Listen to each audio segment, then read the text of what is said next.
सारा विश्व रे प्रभु जगन्नाथ अनेक भक्त रही बेले ओडिशा रे प्रत्येक गाँव रे घरे घरे प्रभुंकर भक्त रही।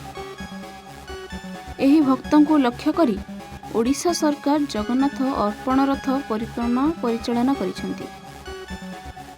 एही रथ साहाय्य रे जगन्नाथ परिक्रमा विषय रे लोकों को भक्तिपूर्ण जणाइबा सहित साधारण जनतांक ठारू ओरुआ चाउल गुआ संग्रह करी जगन्नाथ मंदिर रे पहुंचाइबाकू प्रचेष्टा करिसेंती।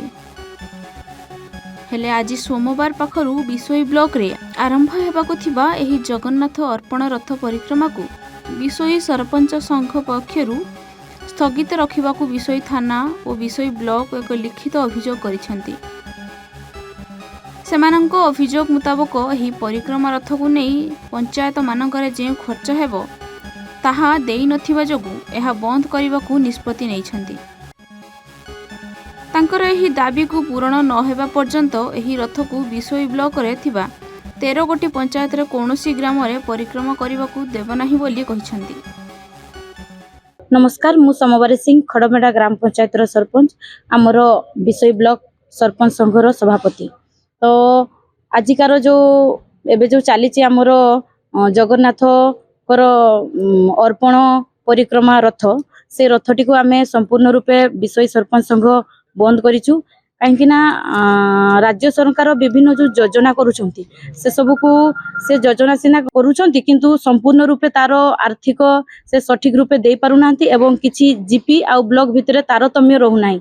मु करुणासागर मार्डी सरपंच विषय ग्राम पंचायत तथा विषय ब्लॉक सरपंच संघर संपादक।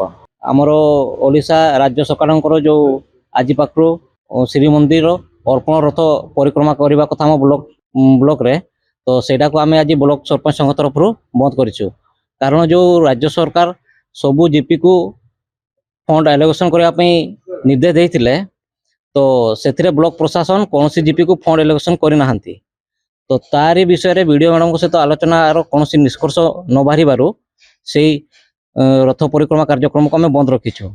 एवं आम सरकार को निवेदन करूँ कि जेते बेले जेकोसी सरकारी कार्यर फंड एलोकेशन करुँच जीपी मेंशन कला बेलू को से जीपी को फंड देना ब्लॉक को देते तो आमर निवेदन रहा जेहेतु यारा ब्लॉक को पैसा दे तो से पूरा पूरी मेंशन करंतु कि पंचायत समिति को पैसा बा आमर फंड एलोकेशन करा होछि बोली कि।